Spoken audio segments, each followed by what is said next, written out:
Zee 24 तास एक पाऊल पुढे। एकूणच संजय दत्तच्या या प्रकरणावर एक नजर टाकूया आपण ग्राफिक्सच्या माध्यमातून।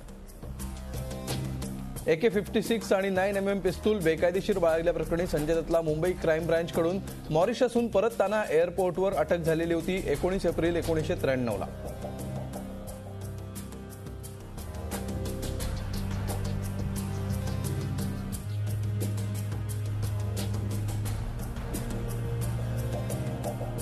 « 28 एप्रिल 1993 ला संजय दत्तनं कबुली दिली। 5 मे 1993 ला हायकोर्टाकडून अंतरिम जामीन संजय दत्तला मिळाला। «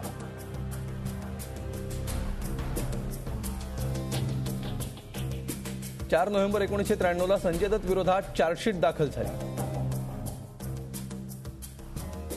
तर 4 जुलै 1994 ला संजय दत्तचा जामीन रद्द झाला आणि त्याला पुन्हा अटक झाली। 20 नोव्हेंबर 1994 ला संजयनं कबुली जबाब फिरवला।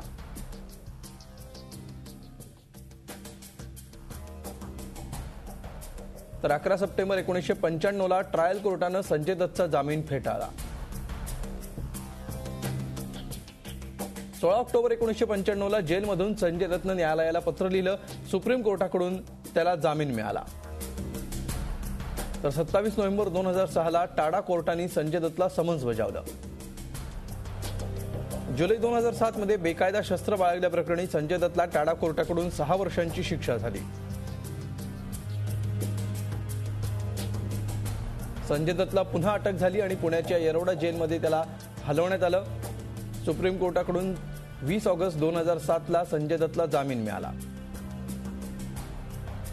21 मार्च 2013 ला सुप्रीम कोर्टाकडून 6 ऐवजी 5 वर्ष तुरुंगवासाची शिक्षा देण्यात आली। आणि सध्या आपल्या सोबत आमचे प्रतिनिधी अजित मांढरे आपल्या सोबत आहेत। अजित, संजय दत्त समोरचे सगळे पर्याय आता संपलेले आहेत, पुनर्विचार याचिका सुद्धा सुप्रीम कोर्टाने फेटाळलेली आहे, त्यामुळे आता संजय दत्त तुरुंगात जाणार हे निश्चित झालेलं आहे। पुढलेले त्याला जे 3 वर्ष 4 महिने जे जेलमध्ये काढायचे आहेत, तर हा संपूर्ण जो विषय आहे त्या विषयासंदर्भात संजय दत्तने ज्या काही त्याकडे कायदे पंडित त्याकडे होते किंवा त्याची जेवढी ताकद होती तेवढी ताकद लावून आपल्याला कोर्टामध्ये कुठेतरी दिलासा मिळावा असा प्रयत्न त्यांनी केला होता। मध्यंतरी त्याला कोर्टाने दिलासा दिला होता 1 महिने उशिरा सरेंडर करण्यासाठी, पण आता कोर्टाने त्याची रिव्ह्यू पिटिशन फेटाळलेली आहे।